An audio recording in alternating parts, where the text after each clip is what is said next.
Man, it's been a wild ride for old Gisela, brother. Originally printed back in 2012, this auburn-haired angel was one of Avison's closest sisters, until the arrival of Emrakul mutated her and Bruna into some eldritch monstrosity straight out of a German horror movie. Now let me tell you, in the old days, Gisela terrorized the EDH scene, brother. Believe it or not, the 7-mana commander was feared, and rightly so. But what's changed since 2012, my friends? Well, I'm here to tell you.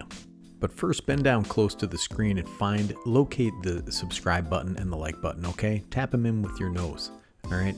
Give it a fair shake, and if you like it, stick around. Join the rest of the idiots here at Better Commander. We got my dude Tyler out there. He's buying me coffees at the link in the description. You can support the channel there, and I'll shout you out, brother.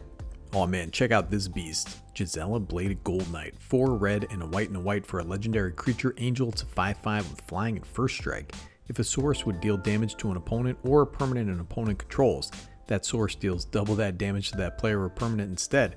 If a source would deal damage to you or a permanent you control, prevent half that damage rounded up.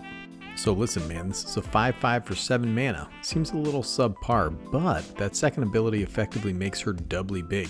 If she's blocked by a 5/5, then she's dealing 10 damage and she's taking 2 damage. She has first strike anyway, so that's a lot of damage, brother. Let's take a look at some of the rulings, because this card has been around for a decade, so there's no reason to mess any of this up. So Gisela doubles damage dealt to opponents and permanent to your opponent's control from any source, including sources controlled by those opponents. Your buddy attacks another opponent with a 2/2, then that damage is doubled as well. If multiple replacement effects would modify how damage would be dealt, the player being dealt damage or the controller of the permanent being dealt damage chooses the order in which to apply those effects. Sorry man, that's just the way it works. Seems counterintuitive, but that's just the way it is, brother. Now if damage dealt by a source you control is being divided or assigned among multiple permanents an opponent controls, or among an opponent and one or more permanents they control simultaneously, divide the original amount and double the results. For example, if you attack with a 5/5 creature with trample and your opponent blocks with a 2/2 creature, you can assign 2 damage to the blocker and 3 damage to the defending player. These amounts are then doubled to 4 and 6 damage respectively. You can't double the damage to 10 first and then assign 2 to the creature and 8 to the player. It's interesting to note, but that makes sense. So what happens when a card deals 1 damage to Gisela, right? Well, the damage is rounded down from 0.5 to 0. It creates a very difficult situation for your opponents, and that's why we like Gisela. Very powerful effect that was $14 1 year ago today. Due to the proliferation of reprints, this is down to $2, $3, something like that. So it's a fantastic time to build Gisela or pick one up for your commander decks. Now, a long time ago when I first started playing this dumb game, my buddy had a Gisela deck that was pure Boros combat. That deck had cards that modified combat and made it extremely difficult for opponents to survive the combat step. You had cards like Erois, God of Victory, 2 red and a white for a legendary enchantment creature, God, it's a 7/4 with Indestructible. As long as your devotion to red and white is less than 7, Erois isn't a creature. Creatures you control have menace and prevent all damage that would be dealt to attacking creatures you control. This guy is about $12 right now and allows you to attack with impunity. So what's new in this archetype? Well, a card that's been getting a lot of attention lately is Karlach, Fury of Avernus. 4 and a red for a legendary creature, Tiefling Barbarian, it's a 5/4. Whenever you attack, if it's the first combat phase of the turn, untap all attacking creatures. They gain first strike until end of turn. After this phase, there's an additional combat phase. Hard to believe, but this set came out a little more than a year ago, dude. I was banging on about this card forever when the set released, and only now, after a Baldur's Gate video game, is it getting the respect it deserves. Karlach is a banging card that was hovering around $3 for a while, but is way bumped up there at present to about $13. The old school version, whatever you want to call this, the parchment version, is a little less expensive, but I actually like it a little more than the standard version. And these extra combat effects have gotten a nice boost over the past couple years with some sweet reprints. Yeah, an Aggravated Assault out there, it's just under $3 right now, and Savage Beating just got a reprint in Commander Masters alongside Gisela. Now when Strixhaven came along, they rebranded Boros as Lorehold, which was just a bunch of nerds, buddy. But this guy is great when your commander is doubling damage. You got the Blade Historian out there. It's 4 hybrid Boros mana for a creature, Human Cleric, it's a 2/3. Attacking creatures you control have double strike, brother. This guy's blabbering all about double-edged swords, but what the heck are you going to do with the other side of the sword, dude? You want to be able to cut when you're coming and when you're going. And you got the old Firemane Commando, that's what they call redheads here on this plane, dude. 3 and a white for a creature, Angel Soldier, it's a 4/3 with flying. Whenever you attack with 2 or more creatures, draw a card. Whenever another player attacks with 2 or more creatures, they draw a card if none of those creatures attacked you. This is what we want to be doing, brother. We're drawing cards and we're attacking with sweet pretty ladies in the air with wings. And speaking of which, another way to build Gisela is to slap in some angels. They've gotten quite a bit of support in recent years, like Gisela, Font of Hope. 1 white for a legendary creature angel. It's a 2/2 with flying and vigilance.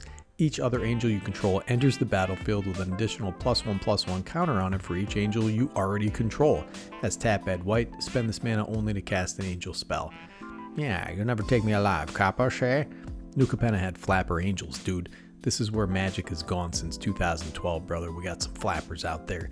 This is an amazing angel enabler and a formidable commander in her own right. You got the Starnheim Aspirant, 2 white for a creature human cleric. It's a 2/2. Angel spells you cast cost 2 less to cast, man. Another amazing cost reducer that can power out Gisela a couple turns early. This lady wants to feast forever with Valkyries, and honestly, I'm down for some fondue in Starnheim, brother. And making her debut in Core Set 2020, you got Sephara Sky's Blade, 4 white for a legendary creature angel to 7/7. As an alternate casting cost, you may pay white and tap 4 untapped creatures you control with flying, rather than pay the spell's mana cost. That's flying and lifelink. Other creatures you control with flying have indestructible. It's amazing. I used to have to sit outside Sephora while the ladies shop for makeup, dude, but I had no idea Sephora was the Sky's Blade, brother. This card is so cheap, yet so effective, and you can cheat the mana cost. Pretty diesel. You know what else is diesel, brother? The Flowering of the White Tree. White for a legendary enchantment. Legendary creatures you control get +2/+1 and have ward 1. Non-legendary creatures you control get +1/+1 and can just sit in the tree, dude. This is fantastic in an Angels deck because you have all these incidentally legendary creatures, especially in Boros. If Gisela's out there, this anthem is even more potent. Out of Modern Horizons 2, you have Sarah's Emissary, 4 white for a creature angel to 7/7 with flying. As it enters the battlefield, choose a card type. You and creatures you control have protection from the chosen card type. Listen, man, this gave us a sweet monster that can help us pound through damage. This thing's only a couple bucks. Fantastic card. New Capenna also gave us a little pet card of mine, the Sanctuary Warden, 4 white for a creature angel soldier. It's a 5/5 with flying. This guy enters the battlefield with 2 shield counters on it. Whenever Sanctuary Warden enters the battlefield or attacks, you may remove a counter from a creature or planeswalker you control. If you do, draw a card and create a 1/1 green and white citizen creature token. I really like this thing as a draw engine in Angels decks. There are a bunch that have counter synergies, or put counters on themselves like Gisela. This card is also great in Blink decks, dude, or Myriad decks to take advantage of the ETB.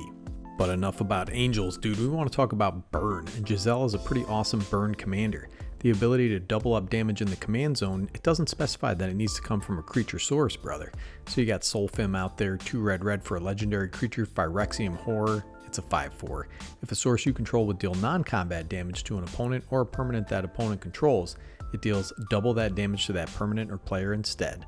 Has 1 and a red Phyrexian, discard 2 cards, put an indestructible counter on this idiot. This pretty burn lady in the Moo rips and can do a ton of work in a burn deck. There are a multitude of damage doublers and triplers like Fiery Emancipation, which just got a big reprint, dude. Get out those calculators. And we got the old Vindicator out here, 4 white mana for a creature, Phyrexian Horror. It's a 5/5 with flying. If damage would be dealt to Phyrexian Vindicator, prevent that damage. When damage is prevented this way, Phyrexian Vindicator deals that much damage to any other target. Just pack your deck with mass damage effects, and these guys and Gisela will prevent half of that damage anyways, and just start banging damage around the table, brother. Then you got R.E.M. Carolus out there, dude. This guy wrote a song about landing a man on the moon, and he's going to get there with his Griffin horse. 1 red and a white for a legendary creature, human knight. It's a 2/3 with flying and haste. If a spell would deal damage to you or another permanent you control, prevent that damage. If a spell would deal damage to an opponent or a permanent opponent controls, deals that much damage +1 instead. When this guy joined the military, they asked him what he wanted to ride on, right? You want to ride on a tank, dude? You want to ride on a horse? He just wanted a swan, dude. A little swan hybrid. This guy is great at the helm of his own burn deck, but also great in Gisela. This is a pet card of mine and perhaps one of the most personally impactful burn enablers for me in the past few years, Chandra's Incinerator, brother. 5 and a red for a creature elemental to 6/6. Costs X less to cast, where X is the total amount of non-combat damage dealt to your opponents this turn. So you can get this down to 1 red mana pretty easily. Has Trample. Whenever a source you control deals non-combat damage to an opponent, Chandra's Incinerator deals that much damage to target creature or planeswalker that player controls. This card's awesome. And as always, brother, you got a 5/5 flyer that doubles damage. That can be a real potent Voltron commander. Boros has some amazing enablers and some potent equipment that has come out over the past few years, like the Sword of Forge and Frontier.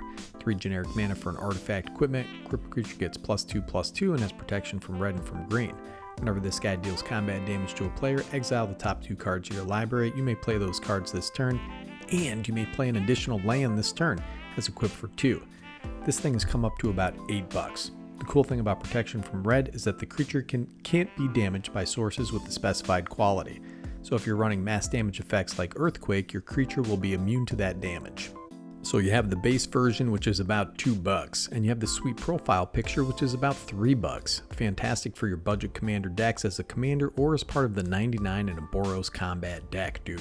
Gisela's gotten a lot of support, and it's 2023, brother, so give it a look. Thanks for all the support, y'all out there. This is Nicky G from Better Commander, signing off.